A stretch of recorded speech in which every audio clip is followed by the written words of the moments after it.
देख रहे हैं इन डार्क राजकुमार के साथ। तो चलिए बढ़ते हैं आज की कहानी की ओर। दोस्तों, रात के तकरीबन 6 बज रहे थे।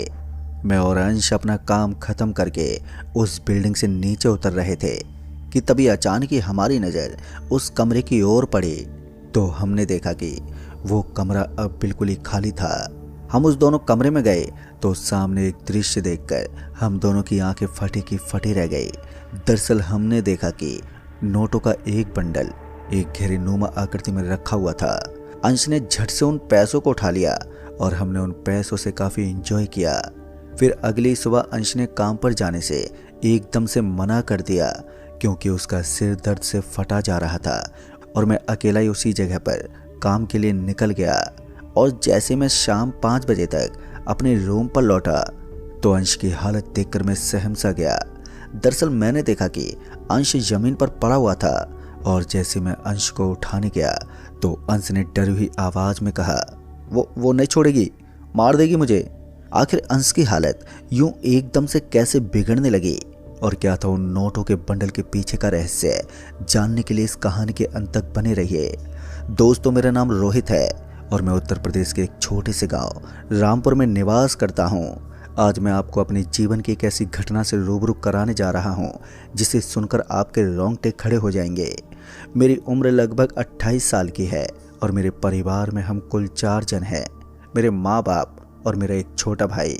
मिडिल क्लास की फैमिली होने के कारण मैं बचपन से ही पढ़ाई के पीछे कम और पैसों के पीछे ज़्यादा भागता आया हूँ। शायद यही कारण है कि आज मैं लगभग 12 सालों से लखनऊ में पेंटिंग का काम करता हूँ। और ये वाक़या है आज से लगभग 3 साल पहले का। मैं उस वक्त अपने दोस्त अंश के साथ और कुछ अन्य और लोगों के साथ रहा करता था और हमारी पेंटिंग का काम काफ़ी अच्छा चल रहा था। हमें अलग अलग साइड पे जाकर काम करना पड़ता था। फिर एक रोज़ मैं और अंश हम दोनों को एक साइड पर काम मिला था जो कि एक बिल्डिंग में था। हमारा काम ये था कि बिल्डिंग के 10वें फ्लोर के फ्लैट को पेंट करना था। पहले दिन हम दोनों काम पर गए और हम दोनों अपनी ज़रूरत का सामान लेकर लिफ्ट की ओर आपस में बातें करते हुए बड़े ही थे कि तभी पता चला कि लिफ्ट अभी चालू नहीं थी।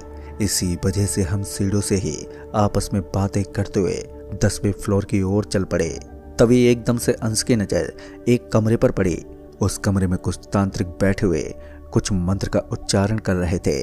उस कमरे का दरवाजा हल्का सा ही खुला हुआ था, इस वजह से हमें कुछ साफ साफ दिखाई नहीं दे रहा था। वो कमरा हमारे फ्लैट के ठीक नीचे मौजूद था। हम अपने काम में मगन हो गए। दोस्तों, उस वक्त मैं पहली बार इतने वक्त तक एक जगह पर ही टिका हुआ था। मुझे अपने गांव से लखनऊ आए लगभग 2 साल हो गए थे और इतने वक्त तक मैं अपने घर नहीं लौटा था। कल शाम तक हम अपना काम खत्म करके सीढ़ियों से नीचे उतर ही रहे थे कि तभी एकदम से उसी कमरे का दरवाजा खुलने की आवाज़ हमें सुनाई दी। फिर हम उस कमरे की ओर बढ़े और अभी वो बिल्डिंग नई नई बनी हुई थी, इस वजह से उस बिल्डिंग में काफ़ी कम लोग मौजूद थे। हम दोनों धीरे धीरे उसी कमरे की ओर बढ़ने लगे जिस कमरे में हमने कुछ देर पहले तांत्रिकों को देखा था। और जैसे हम दोनों उस कमरे में पहुंचे तो हमारी आंखें फटी की फटी रह गई। दरअसल हमने देखा कि अब कोई भी उस कमरे में मौजूद ही नहीं था। वो कमरा एकदम से खाली था और एक अजीब तरह की नकारात्मक ऊर्जा का अनुभव मुझे उस कमरे में जाते ही होने लगा। शाम के तकरीबन 6 बज रहे थे और लाइट ना होने की वजह से उस कमरे में कुछ साफ साफ दिखाई नहीं दे रहा था कि तभी अंश ने अपने मोबाइल की लाइट जलाई तो सामने का नज़ारा देखकर हमारी तो आंखें फटी की फटी रह गई। दरअसल हमने देखा कि उस कमरे के बीचों बीच एक बड़ा सा घेरा बना हुआ था और उस घेरे के चारों तरफ सिंदूर और कुछ तंत्र मंत्र की वस्तुएं रखी हुई थी और बीच में एक छोटी सी गुड़िया थी जिसे सुई से घोंप कर रखा हुआ था, जो दिखने में एकदम काले रंग की थी। उस गुड़िया को जब हमने थोड़े ध्यान से देखा तो हमारे चेहरे का रंग ही बदल गया। दरअसल हमने देखा कि उस गुड़िया के नीचे 500 के एक मोटे नोट की गड्डी रखी हुई थी और उन नोटों पर भी सिंदूर लगा हुआ था। उन नोटों को देखकर हमारे मन में लालच जाग उठा और हम दोनों आपस में सोच विचार करने लगे कि उन नोटों को उठाएं कि नहीं। मैंने अंश से कहा, छोड़ देते हैं यार, हमने अपनी आंखों से उन तांत्रिकों को मंत्रोच्चारण करते हुए देखा है। इन नोटों को हाथ लगाना ठीक नहीं है। क्या पता कोई बुरी आत्मा या कोई बुरी शक्ति हो और हमारे हाथ लगाते ही कहीं वो हमारे ऊपर ना आ जाए। मेरे इतना कहते अंश एकदम से हंस पड़ा और हंसते आवाज में वो मुझसे कहने लगा, क्या यार बके जा रहा है, आज के समय में भी भूत प्रेत की बातें कर रहा है तू। मैं इन सब बातों को नहीं मानता। अरे ध्यान से तो देख, कितने पैसे हैं, उठा लेते हैं और आपस में आधा आधा बांट लेंगे। तभी मैंने एकदम से कहा, नहीं नहीं यार, मैं नहीं उठाऊंगा, तू उठा ले। मेरी बात पर अंश ने एकदम से उस गुड़िया को हटाकर उन नोटों के बंडल को उठा लिया और मुझसे कहने लगा, चल जल्दी निकलते हैं यहाँ से, वरना अगर किसी ने हमें देख लिया तो गड़बड़ हो जाएगी। हम दोनों उन नोटों को अपने पास छुपाकर सीधा अपने रूम पर लौट आए और हम दोनों अपनी ड्यूटी के कपड़े बदलकर बाहर निकल गए। हम दोनों ने उन पैसों से काफ़ी एंजॉय किया, अपने लिए कपड़े खरीदे और काफ़ी पैसे खर्च कर दिए। लगभग 50,000 के करीब वो पैसे थे और हमने एक रात में ही 30,000 तक खर्च कर दिए। सारी रात एंजॉय करने के बाद अगली सुबह जब उसी जगह हम काम पर निकल ही रहे थे कि तभी एकदम से अंश अपना सिर पकड़कर नीचे बैठ गया और जोर जोर से चिल्लाने लगा। मैं उसकी हालत देखकर एकदम से घबरा गया। मैंने थोड़ी घबराहट में अंश से कहा, अरे क्या हुआ तुझे? मेरी बात पर अंश दर्द से कराहते हुए मुझसे कहने लगा, पता नहीं यार क्यों मेरा सर बहुत तेज दर्द कर रहा है। मैंने अंश को रूम पर रुकने के लिए कहा। हमारे रूम के पास में एक मेडिकल स्टोर था। अंश उस मेडिकल स्टोर की ओर बढ़ गया और मैं उधर उसी जगह पर अकेले ही काम के लिए निकल गया। और जैसे मैं उस साइड पर पहुंचा तो अचानक से मेरा शरीर भारी महसूस होने लगा। ना जाने क्यों मुझे बेचैनी से महसूस होने लगी। मैं सीढ़ियों से 10वें फ्लोर की ओर बढ़ने लगा। जैसे जैसे मैं ऊपर चढ़ रहा था तो मेरा शरीर उतना ही भारी मुझे महसूस होने लगा था। और जैसे मैं उस कमरे के करीब पहुंचा तो मैंने देखा कि वही तांत्रिक उसी कमरे से निकल रहे थे और आपस में कुछ फुसफुसा रहे थे कि तभी एकदम से उनकी नज़र मुझ पर पड़ी। वो मेरी ओर आने लगे और मैं उस जगह ठहर गया। और जैसे वो तांत्रिक मेरे करीब पहुंचे तो उन्होंने मुझसे एकदम से कहा, सुनिए, क्या आपने किसी को उस कमरे में जाते देखा है क्या?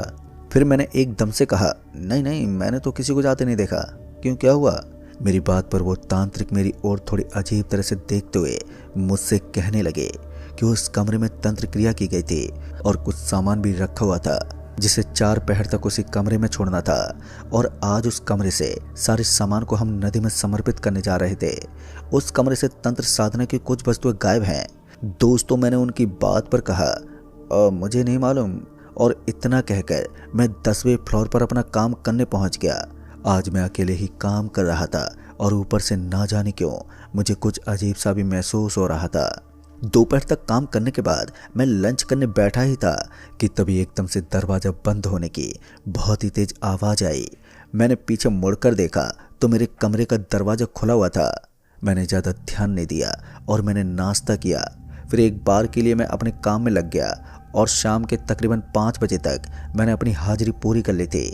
और मैं अपना सामान लिए सीढ़ियों की ओर अभी बढ़ा ही था कि तभी मुझे किसी छोटे बच्चे की रोने की आवाज़ सुनाई दी। मैंने चारों तरफ घूमकर देखा तो मेरे सिवा दूर दूर तक मुझे कोई भी नहीं दिखा। मैं घबराहट में जल्दी जल्दी सीढ़ियों से नीचे उतरने लगा और जैसे मैं 9वें फ्लोर पर पहुंचा तो उस बच्ची की रोने की आवाज़ और भी तेज हो गई, जिसे सुनकर मुझे ये समझने में ज़रा भी देर नहीं लगी कि वो आवाज़ उसी कमरे से आ रही थी जिस कमरे से हमने वो पैसा उठाया था। मैं समझ गया था कि यहाँ पर ज़रूरी किसी बच्ची की आत्मा मौजूद है। मैं जल्दी जल्दी सीढ़ियों से नीचे उतरने लगा और जैसे जैसे मैं नीचे की ओर बढ़ रहा था तो मुझे ऐसा लग रहा था कि कोई और भी मेरे साथ ही मेरे पीछे पीछे आ रहा है। डर के मारे मेरी हालत ख़राब होती जा रही थी क्योंकि मेरे अलावा उस बिल्डिंग में मुझे और कोई भी दिखाई नहीं पड़ रहा था। अकेला होने के कारण मैं अंश के पास फ़ोन मिलाने लगा, लेकिन ना जाने क्यों अंश मेरा फ़ोन ही नहीं उठा रहा था। फिर जैसे मैं 6वें फ्लोर पर आया तो मुझे कुछ लोग मिल गए जो कि मेरे साथ ही नीचे उतरने लगे, जिन्हें देख मेरी जान में जान आई। फिर थोड़ी देर में मैं अपने रूम पर पहुंच गया तो मैंने देखा कि कमरे का दरवाज़ा बंद था और मेरे रूम के अंदर की लाइट बुझी हुई थी। मैंने अंश को आवाज़ लगाई, लेकिन कई बार पुकारने पर भी अंश ने कोई जवाब ही नहीं दिया। तो मैंने एकदम से दरवाजे को धक्का मारा और मेरे धक्का देते ही दरवाज़ा खुल गया। मैंने फ़ौरन ही अपने कमरे की लाइट ऑन की तो सामने का दृश्य देखकर मैं तो सन्नी रह गया। दरअसल मैंने देखा कि अंश ज़मीन पर गिरा हुआ था और उसके अगल बगल में खून की छींटें गिरी हुई थी। मैंने अंश के मुंह पर पानी की कुछ छींटें मारी।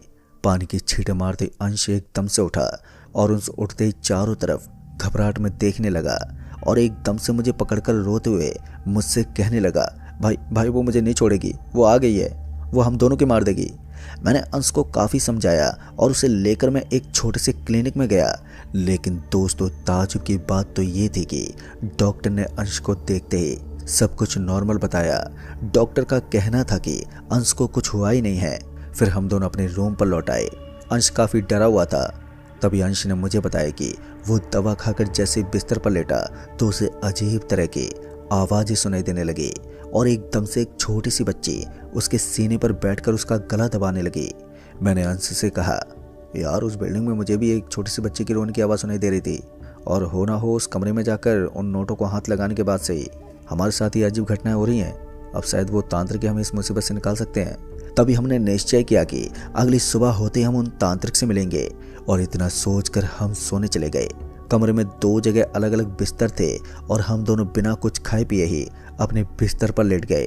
रात के तकरीबन 9 बजने को आए थे कि तभी हमारे कमरे के बाहर से कुत्तों की रोने की आवाज़ें आने लगी।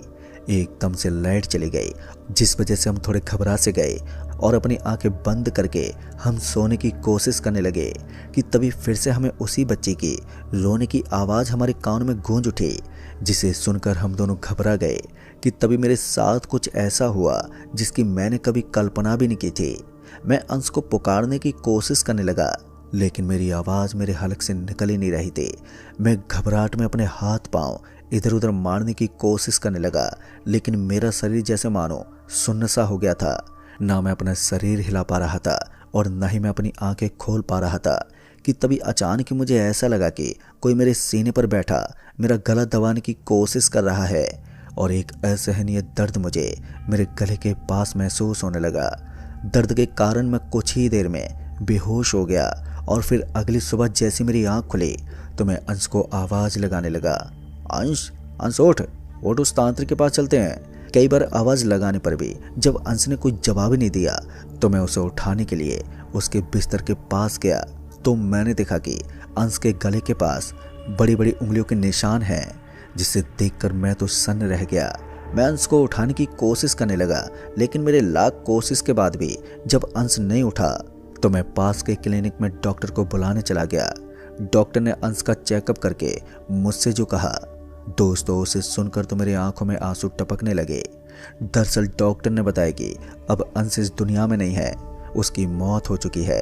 अंश की मौत की बात सुनकर मैं तो पूरी तरह से टूट सा गया।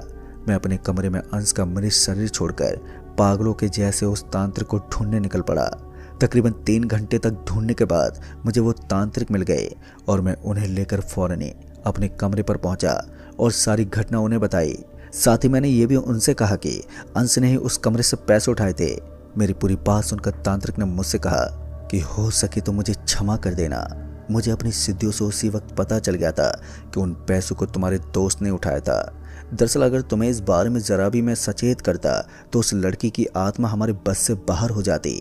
उसी बिल्डिंग से एक 9 साल की बच्ची की 9वें फ्लोर से गिरने के कारण मौत हो गई थी, जिसकी आत्मा उस बिल्डिंग में आने वाले सभी लोगों को सताने लगी थी। इस वजह से हमने उस लड़की की आत्मा को अपनी सिद्धियों से उसी कमरे में मंत्रों द्वारा एक गुड़िया में हमने कैद किया था, और गुड़िया के नीचे हमने कुछ पैसे रखे थे। अगर 4 पैर तक कोई उस गुड़िया को हाथ न लगाए तो वो हमेशा के लिए उसी गुड़िया में कैद होकर रह जाती। जो कोई भी 4 पैर पूरा होने से पहले उस गुड़िया को हाथ लगा देता है तो उसकी आत्मा को वो अपने साथ ले जाती है। तुम्हारे मित्र के साथ भी अब यही हुआ है। दोस्तों उस तांत्रिक की बात सुनकर मैं तो फूट फूट कर रोने लगा और अपने आप को कोसने लगा कि काश मैं अंश को उन पैसों को उठाने से रोक लिया होता।